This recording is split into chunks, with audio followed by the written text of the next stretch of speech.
Being a professional fighter is sick. The glory, the fame.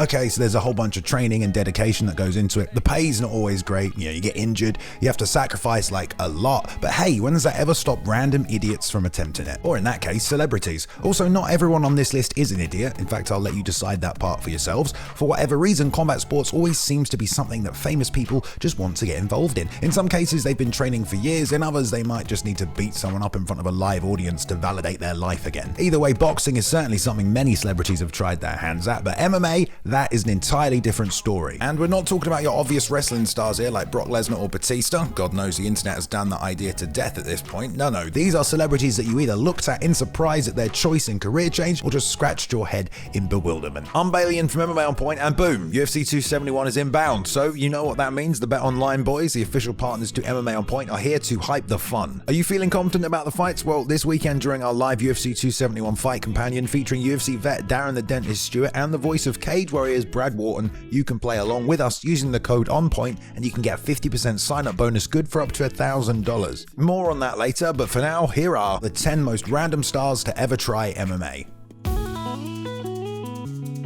Number 10. Josh Herdman, aka Goyle from Harry Potter. Draco Malfoy was the Hogwarts bad boy, and you don't get nowhere in life without a good crew, and here's with Crabbe and Goyle, two likely lads rough and ready for some corridor shoving or a cheeky tabletop. In reality, they were just young English school children who probably had trouble tying their shoelaces, let alone dusting anyone up, but the actor Josh Herdman, who played Goyle in each film, still continues to act to this day, and he started to get into Japanese jiu-jitsu. Think Michael Bisping's background. Then in 2016, he competed in his first amateur fight in a UK regional promotion, Rise of Champions, in Essex. Shout out. I'm so fucking stupid. He actually went and gave a full interview on Sirius XM with none other than Luke Thomas. He told Luke he'd always planned on getting into the cage at some point. Turns out his old man had been a professional boxer. His name was Martin Herdman. He only went one-on-one, but still. He also did acknowledge that this is my first amateur fight and I'm speaking to a prestigious MMA journalist like yourself. But I know I'm from Harry Potter and it's quite an interesting story. Well, he won his debut against Janusz Wojciechowski and didn't look half bad in the process, especially compared to some on this list. He did have another fight 2 years later in 2018 and won that as well, this time against Samuel Radley, and since then he has yet to fight again. Still, it's understandable to want to beat the shit out of someone later in life if you'd been subjected to the Harry Potter media circus before you'd even hit puberty. Number 9. The Double Rainbow Guy. All across the sky, baby. What a happy chappy this fine sir was. Sadly, it does seem he passed recently in 2020 due to COVID-19, but yes, before that, this gentleman did have an MMA fight. First of all, I realize some of you weren't around for the early YouTube meme days, Bo Burnham, Ladago, Machinima. Well, there were plenty of viral stars going around, including Paul Vasquez, who happened to film a double rainbow going all across the sky at the Yosemite National Park in California. Let me tell you, that shit was intense. Oh my God. It's so intense. His happy reaction spread across the globe and he even went on Jimmy Kimmel to describe the experience in person. But what does this mean? What does this mean? Well, after all that happened, he popped up on a few adverts, as you do, Microsoft, Smart Water, that sort of thing, but he announced in 2005 in an effort to kickstart his weight loss and get some motivation, he was gonna have an MMA fight, baby. Oh yeah. I just want to take a second to point out that this guy, at least from watching the Double Rainbow video a good few hundred times, and then seeing what he looks like, well, you'd think he was a literal poster boy for peace and love. But okay, you want to get in a cage and fuck someone up, you want to bring some of that light from your world into this seedy darkness, bring a little rainbow magic, well, come on over, mate, we won't stop you. He unfortunately lost in less than a minute. But I mean, he still did it. He straight up runs at the guy and gets immediately clocked with a straight right and goes into survival mode after that, so there's not much to see. But he does get a cheeky ankle pick. That's champ shit right there. Shut up before I ankle pick you. He did also say when asked about the fight, he was going to die from obesity and he lost 100 pounds before the fight and another 100 pounds after. So good for him. Probably didn't need to get punched in the face though. Or maybe he did. Number 8. Atsushi Saito, aka Shibata. What we have here is basically Japan's answer to Jake Paul. Shibata is a Japanese YouTuber whose content revolves around vlogging, drama, and occasionally combat sports or wrestling. The most random part about this MMA fight is the fact that it happened at a legit MMA promotion in Ryzen, the fact that this guy was 3-9-1 at the time, with some of those fights being in pro wrestling promotions, and that he was matched against a multiple-time defending K1 kickboxing champion in Yuta Kubo. Like I said, this wasn't the first time Shibata had fought in MMA. Still, it was super confusing to see a YouTuber essentially take on a professional world champion, and Shibata didn't exactly take the fight very seriously. He spent the first 2 minutes bouncing off the ropes, begging for his life and eating some seriously nasty liver kicks before he clocked Kubo with a right hand, started a brawling frenzy, and tapped the kickboxer with a freaking flying armbar in the first round. Seriously, this was some Jake Paul shit. After the fact, however, Ryzen started investigating it, as it turns out Shibata might have coerced Kubo into fighting to a script. At least according to Reddit, he texted him explaining he was suffering from depression and he has a condition where his body will shut down if he gets punched in the face. So he kind of suggested Kubo take it easy on him in round 1 so they could get a good fight. Kubo apparently agreed to the plan under the threat of cancellation, but it seems like either Shibata was planning to do the old switcheroo on him, or he just ate one body kick too many and thought fuck it. Either way, this YouTuber won, shocking a lot of the fanbase. Regardless if it was arranged or not, he certainly ate his fair share of shots, and these two were trading leather, so you can do the math. Number 7, Herschel Walker.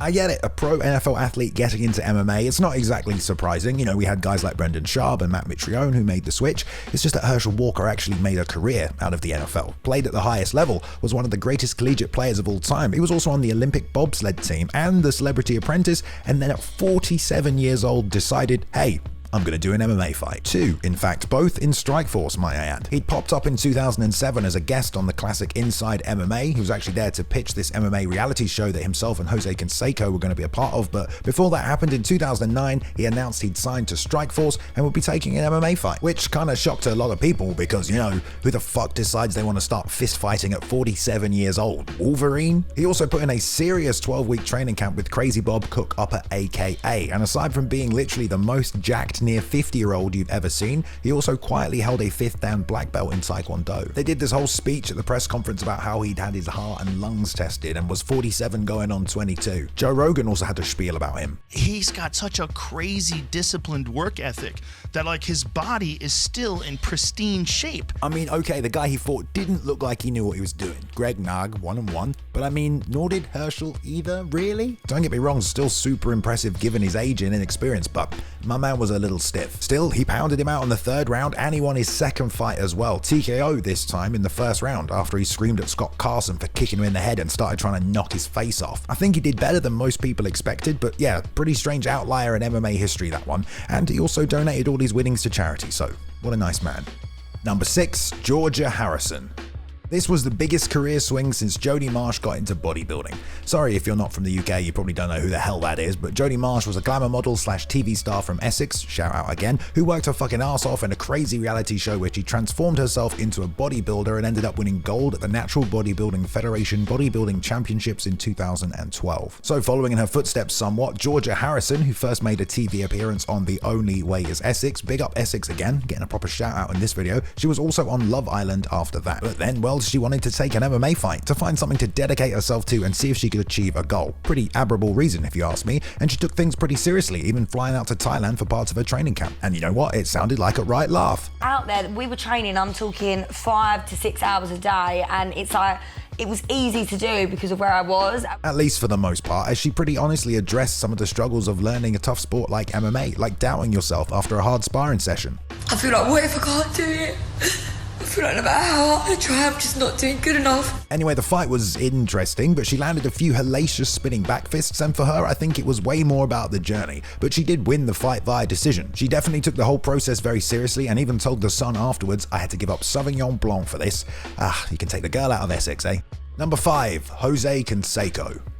So here we have another professional athlete that fought in MMA. Again, I guess if they are known for their athletic prowess, it's not so random, but come on guys, it's not like that gives them an advantage. I mean, how many NBA and NFL athletes have we seen box and get sent to the Shadow Realm? Besides, this was Jose Canseco, Player of the Year 1988, first man to hit 40 home runs and steal 40 bases in one season.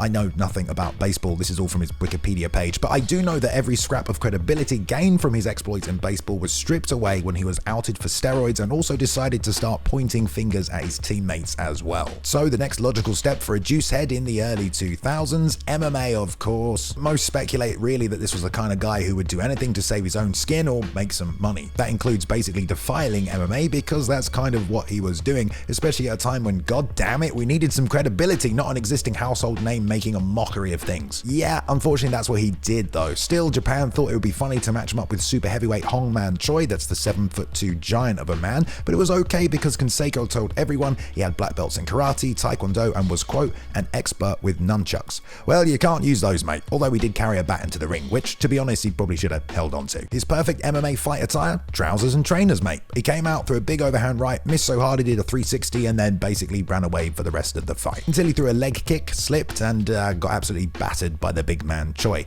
He went on to take a couple of more fights, but was accused of throwing them and just all sorts of other weird shit, so just no, thank you, let's pretend this never happened. Number 4, Aaron Chalmers. I know I've been banging on about Essex, but we're going to jump to the other end of England now to talk about another regionally based UK reality TV show, The Geordie Shore, set of course in the home of the Geordies, the Toon of Newcastle. This lad called Aaron Chalmers had done that show and the rounds on the Gormless reality TV circuit of the UK, X on the Beach, etc. Only logical place for him next was Bellator, right? Wait, what? Well, that shit happened. He'd been training Muay Thai for a couple of years and had his first pro fight in 2017, kind of mid Geordie Shore season 15. Holy shit, there's been 22 series of this show? Anyway, the guy's not talentless at all. It was kind of a surprise to see a reality TV star decide to start beating people up. Sure, he won his first 3 fights in the regional UK promotion Bama, all by stoppage in the first round, 2 of them in less than a minute, but he may or may not have been fighting dustbinmen. Either way, Scott Coker knows an opportunity when he sees one, and so he was picked up by Bellator. He made his debut at Bellator 200 of all places and got another first round win, but he fought tougher guys and is currently 2-2. Still, considering he was coming from the quite cushy world of British reality TV where you basically just need to keep your suntan and six-pack in check, he certainly wasn't doing too badly. Since then, there's been talks of retirement, now the WWE, or even boxing Tommy Fury, so yay, look forward to that one, I guess. Number 3, Brad FERRO.